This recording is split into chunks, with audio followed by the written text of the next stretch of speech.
बिस्मिल्लाहिर्रहमानिर्रहीम। अल्लाहुम्मा सल्लि अला सय्यिदिना मुहम्मदिन कुल्लमा ज़करहु ज़ाकिरून व सल्लि अला सय्यिदिना मुहम्मदिन कुल्लमा गफ़ल अन ज़िक्रिल गाफ़िलून। कायदे का चौथा काम, जिसके अंदर अल्हम्दुलिल्लाह हमारे 6 बयान मुकम्मल हुए। अब आखिरी बयान बाकी है हमारा, और आखिरी बयान कौन सा है? वक्फ़ का बयान। क्या है? वक्फ़ का बयान। ये वक्फ़ का बयान बहुत ही अहम है। क्यों अहम है? उसकी वजह ये है कि उसके अंदर इससे पहले वाले जितने भी बयान हैं उनका इजरा करके यहाँ पे आपको पढ़ाना है। पीछे के बयान यानी कि हुरूफ से लेकर लफ्ज़ अल्लाह पूर बारी तक के जितने भी बयान हुए हैं उन तमाम में कुछ कमी रह गई हो तो कमज़ोर बच्चों की उसकी कमी को दूर करते हुए ये बयान पढ़ाना है। और अहम क्यों है उसकी वजह ये भी है कि वक्फ़ के बयान के ज़रिए बच्चा जुमला पढ़ने पर कादिर हो जाता है। एक होता है कलीमा, वो तो हिस्सा अव्वल के अंदर आपने ताकत पैदा कर दी। फिर होता है 2 कलीमे, तो वो अल्हम्दुलिल्लाह हमारे क़वाइद के बयान के अंदर 2 कलीमे पढ़ने की सलाहियत पैदा हो गई। अब होता है जुमला। तो ये वक्फ़ का बयान ऐसा है कि अगर बच्चा सही तरीके से पढ़ लेता है तो जुमला पढ़ने की सलाहियत पैदा हो जाती है। अब ऐसे बच्चे को आपने सही तरीके से पढ़ा दिया वक्फ़ का बयान, तो इंशाअल्लाह अल्लाह की ज़ात से उम्मीद है कि बच्चा कुरान के अंदर भी जुमला पढ़ने वाला बन गया।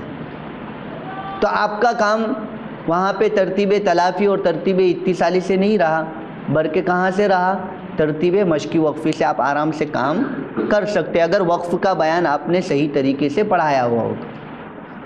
तो वक्फ़ के बयान को अहमियत इसलिए भी दी है कि हमें आगे वाली जो तरतीबें होती है उससे हमें वाकिफ़ियत हो जाती है। समझ आया?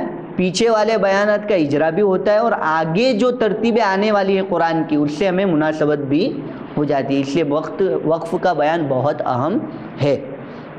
तो वक्फ़ के बयान के अंदर कितने काम करने हैं हमें, तो देखिए आप स्क्रीन पे, वक्फ़ के बयान के अंदर हमें 3 काम करने हैं। नंबर 1, वक्फ़ के माना और अलामात बताए।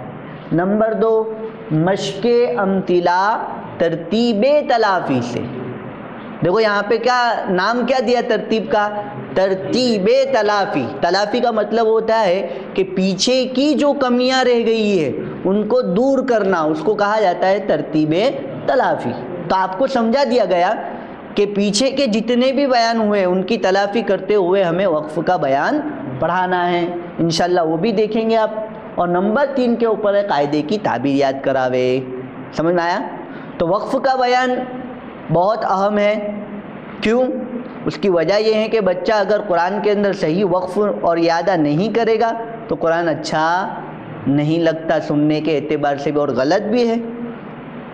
अगर सही मकाम पर बच्चा वक्फ़ न करे तो क्या है? गलत है। समझ में आया? इसको हमने मेयार में रखा है। समझ में आया? इम्तिहान के मेयार में रखा गया है वक्फ़ व यादा का तरीक़ा। अच्छा, तो अब यहाँ पे देखिए कि वक्फ़ का बयान कैसे पढ़ाना है। तो नोट करके लिखा है वहाँ पे, वक्फ़ का बयान 6 मराहिल में पढ़ाए। तो कितने मरहलों में पढ़ाना है आपको? 6 मरहलों में पढ़ाना है। तो 6 मरहले आप लिख लीजिए। वक्फ़ के बयान के 6 मरहले। नंबर 1 पर कौन सा मरहला है? ज़बर ज़ेर पेश, 2 ज़ेर 2 पेश, खड़ी ज़ेर और उल्टा पेश। ये पहला मरहला है। तो पहले मरहले को मुस्तकिलन अलग समझाना है और उसके बाद दूसरा मरहला शुरू करना है। वो इंशाअल्लाह आपको बता दिया जाएगा। नंबर 2 के ऊपर है 2 ज़बर पर आयत का तरीक़ा। नंबर 3 के ऊपर है गोल ता पर आयत का तरीक़ा। नंबर 4 के ऊपर है अलिफ मद्दा और खड़ा ज़बर और जज़्म वाले हर्फ पर आयत का तरीक़ा। अब अलिफ मद्दा को हुरूफ मद्दा से क्यों अलग कर दिया? तो यहाँ पे जो जज़्म लिखा है तो वहाँ पे वाव मद्दा और या मद्दा ये जज़्म में शुमार हो जाएंगे, क्योंकि वाव मद्दा के आखिर में जज्म आता है और या मद्दा के आखिर में भी जज्म आता है, लेकिन अलिफ मद्दा के आखिर में जज्म आता नहीं है, इसलिए हमने हुरूफ मद्दा में से अलिफ मद्दा को अलग कर दिया। समझ में आ गया? अलिफ मद्दा और खड़ा ज़बर और जज्म। और नंबर 5 के ऊपर है तशदीद पर आयत का तरीक़ा, और नंबर 6 के ऊपर है मद्दे आरिस वक्फ़ी और लीन आरिस वक्फ़ी। ये 6 मरहलों के अंदर हमें पूरा वक्फ़ का बयान पढ़ाना है। समझ में आया? चलिए, तो अब पहला मरहला बच्चों को कैसे समझाएंगे? देखिए,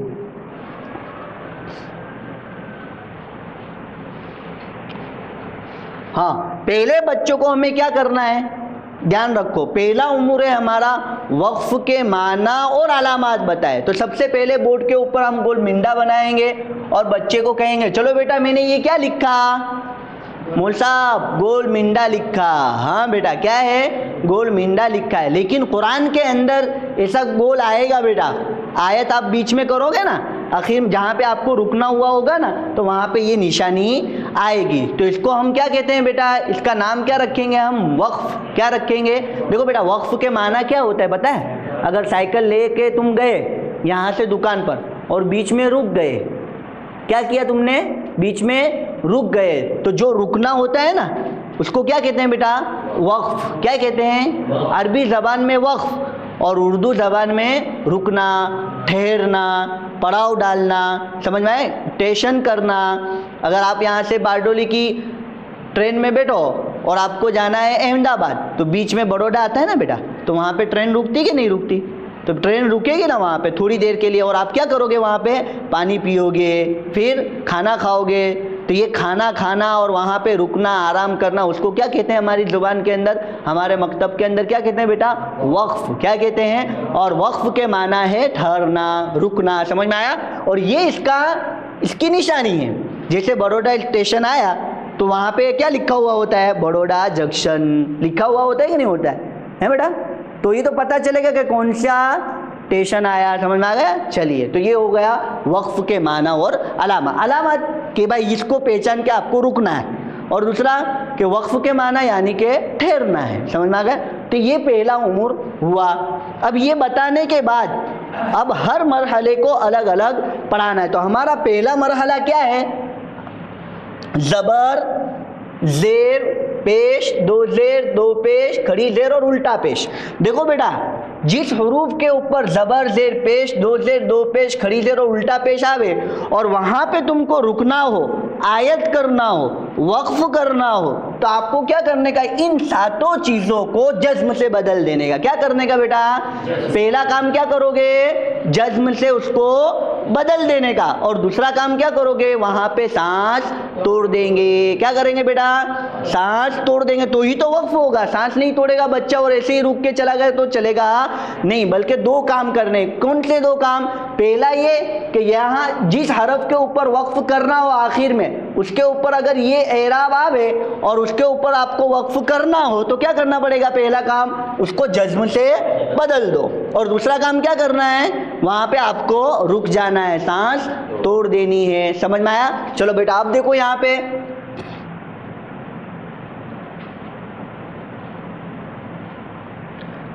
चलो बेटा, मैंने क्या लिखा? पढ़ो इसको, जोर से पढ़ो। चलो बेटा, ये है ना ज़बर। अब इसके ऊपर मुझे वक्फ करना है तो क्या करना पड़ेगा? जज्म लगा देंगे। अब क्या पढ़ेंगे इसको? कतब। समझ में आ गया? चलो बेटा, अब वक्फ नहीं करना है तो क्या करना पड़ेगा? ज़बर लगा देंगे। तो समझ में आया? ज़बर आवे तो उसको किससे बदलना है? जज्म से। अच्छा बेटा, अब मैंने ज़ेर लगा दी। क्या लगा दिया बेटा मैंने? ज़ेर। अब मुझे ज़ेर के ऊपर वक्फ करना है तो क्या करना पड़ेगा? ज़ेर को मिटा देंगे और वहां पे क्या लगा देंगे? जज्म लगा देंगे। अब इसको क्या पढ़ेंगे? कतब। अगर पेश पर भी आयत करना हो तो क्या बन जाएगा? जज्म बन जाएगा। दो ज़ेर पे आयत करना हो तो जज्म, दो पेश पर जज्म, खड़ी ज़ेर पर जज्म और उल्टा पेश के ऊपर भी जज्म बन जाएगा। समझ में आ गया? चलो बेटा, अब यहाँ पे देखो, चलो अब उसको हम जुमले के अंदर कैसे वक्फ करना है और कैसे वक्फ के बगैर पढ़ना है वो बच्चे को अब यहाँ पे हम समझाएंगे।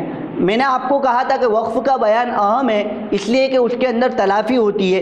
तो पहले सबसे पहले हम बच्चों को क्या करेंगे, हरूफ पढ़वाएंगे, कमज़ोर बच्चों के पास से हरूफ पढ़वाएंगे। चलो बेटा खड़ा हो जा, साजिद पढ़ तो बेटा कौन कौन से हरूफ है ये, बस चल शाहरुख तू पढ़। समझ में आ गया? तो ये जब तक वक्फ का बयान चलता रहेगा तब तक हुरूफ की पहचान करवानी है, लेकिन शर्त ये है कि आपकी क्लास के अंदर कोई बच्चा कमज़ोर हो तो। अगर नहीं है, अल्हम्दुलिल्लाह आपको इत्मीनान है कि मेरा कोई भी बच्चा हुरूफ के एतबार से कमज़ोर नहीं है, तो अब हुरूफ की पहचान करवाने की ज़रूरत नहीं है, उसको डायरेक्ट कर देंगे। चलो इकरमा बेटा, लाम के ऊपर क्या लगाया मैंने, जज्म लगाया। बेटा जज्म वाले हुरूफ को कैसे पढ़ा जाता है, आगे वाले हुरूफ से मिलाकर। चलो बेटा मिला दिया, लगा दिया, मुतहर्रिक लगा दिया। अब क्या पढ़ेंगे इसको, कुल। क्या पढ़ेंगे, कुल। क्या पढ़ेंगे, कुल।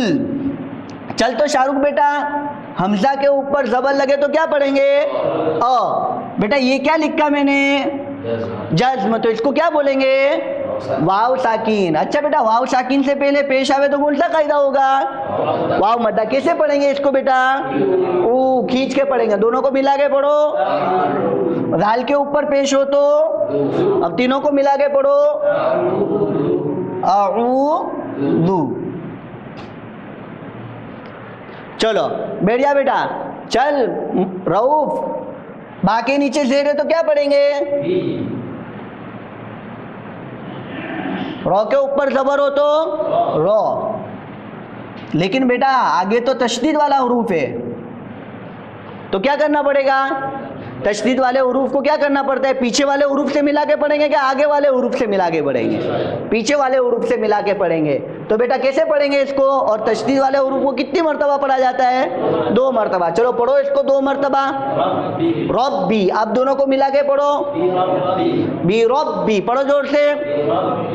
हाँ अब यहाँ पे देख बेटा, देख फिर लाम के ऊपर क्या आ गया, जज्म। तो अब किसके साथ मिलाएंगे इसको, बा के साथ मिला के पढ़, बिरब्बिल। क्या पढ़ेंगे,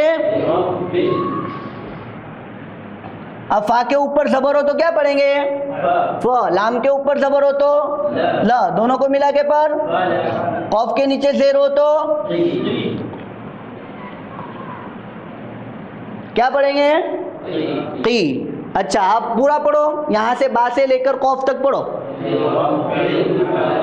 हाँ जज्म वाला और तशदीद वाला अगर कलीमे के बीच में आवे कोई हुरूफ तो उसको अलग अलग करना नहीं है, जैसे कि बिरब्बिल फलक, ऐसा नहीं करना है, बल्कि उसको साथ में ही पढ़ा देना है। लेकिन पढ़ाएंगे कैसे, पहले उसको खूब मश्क करावे, फिर इसको खूब मश्क करावे, फिर साथ में कर देवे। तो ये किसके पास से करवाना है, कमज़ोर बच्चों के पास से। किसके पास से, कमज़ोर बच्चों के पास। समझ में आया, ताकि उसकी जो एराब व अलामात की और जितने पीछे के बयान आते हैं उसके अंदर जो कमी रह गई वो यहाँ पे दूर हो जाएगी। समझ में आया, उन्होंने पढ़ा हुआ है लेकिन भूल गए होंगे, तो ये आप याद दहानी कराओगे तो बच्चे जल्दी जल्दी पढ़ लेंगे। चलो बेटा। अच्छा बेटा पहला नंबर सब साथ में पढ़ो, कुल। तो हमने जो अभी करवाया ना, हुरूफ के ऊपर एराब व अलामात लगा के जो बच्चे को पूछा ना, उसको हम क्या कहते हैं, हल्ले कलिमात। क्या कहते हैं, हल्ले कलिमात। तो ये आप याद रखना कि हल्ले कलिमात का मतलब क्या है, हुरूफ के ऊपर एराब व अलामात लगा के जो पढ़ा जाता है उसको कहते हैं हल्ले कलिमात। अब बेटा चलो बेटा आप सब साथ में पढ़ो, पहला नंबर जोर से पढ़ो, नंबर 2 पढ़ो, जोर से पढ़ो। सलमान पढ़ता नहीं है बेटा, पढ़ जोर से। हाँ हैदर अली पढ़, कहाँ गया हैदर अली, हाँ पढ़ बेटा। इकराम पढ़ तो बेटा। हाँ ना, चलो सब साथ में पढ़ो, झूम के पढ़ो, जोर से पढ़ो, चिल्ला के पढ़ो। हाँ नंबर 3 पढ़ो बेटा। ए बेटा क्या पढ़ा इकराम, फिर से पढ़ तो एक मरतबा। ए अब्दुल रऊफ तू नहीं बेटा, बेटा पढ़नी, इकराम पढ़नी, इकराम। माशाअल्लाह, वाह वाह, तेरी आवाज़ सुनने के लिए दिल बेताब था बेटा। समझ में आया। चलो अब सब साथ में पढ़ो, जोर से पढ़ो। तो ये जो तरीका अभी मैंने आपको बताया ना, उसको कहते हैं मश्के कलिमात। क्या कहते हैं? यानी कि कलीमे की बार बार तकरार करना। और मश्के कलिमात आप इनफिरादी भी करा सकते हो और इज्तिमाई भी। इनफिरादी का मतलब अलग अलग और इज्तिमाई का मतलब साथ में। समझ में आया? किसी बच्चे को, हर एक बच्चे को अलग अलग पूछ लिया तो इनफिरादी हो गया, और सब साथ में पढ़ो, झूम के पढ़ो, तो ये क्या हो गया? इज्तिमाई हो गया। समझ में आ गया? तो इसको कहते हैं मश्के कलिमात। क्या कहते हैं? मश्के। और ये मश्के कलिमात भी हमें किन से बच्चों, अदना और कमज़ोर बच्चों से करवाने हैं। समझ में आया? हाँ, चलिए अब हम क्या करेंगे, चलो बेटा पहला और दूसरा मिला के पढ़ो। कौन पढ़ के बताएगा? अब औसत वाले बच्चों को क्या करना है, यहाँ पे इस्तेमाल करना है। चलो चलो इकरमा बेटा, दोनों को मिला के पढ़ो बेटा। पढ़ जोर से बेटा, और जोर से पढ़। गुलाब के फूल। हाँ चलो सब साथ में पढ़ो। देख फिर सलमान पढ़ता नहीं है बेटा, फिर याद नहीं होगा बेटा। चल जोर से पढ़ो फिर से। देख बेटा फिर नीचे देखता है बेटा। जोर से पढ़ो चलो। हाँ पढ़ो चलो, झूम झूम के पढ़ो, जोर से पढ़ो। अब्दुल रऊफ आप पढ़ो, शहजाद आप पढ़ो, शाहरुख आप पढ़ो, सलमान आप पढ़ो, बिन्यामिन आप पढ़ो, हैदर अली आप पढ़ो। चलो सब साथ में पढ़ो। तो ये दो कलीमे को मिलाया तो उसको हम क्या कहते हैं? इत्तिसाले कलिमात, यानी कलीमे को कलीमे से मिलाना।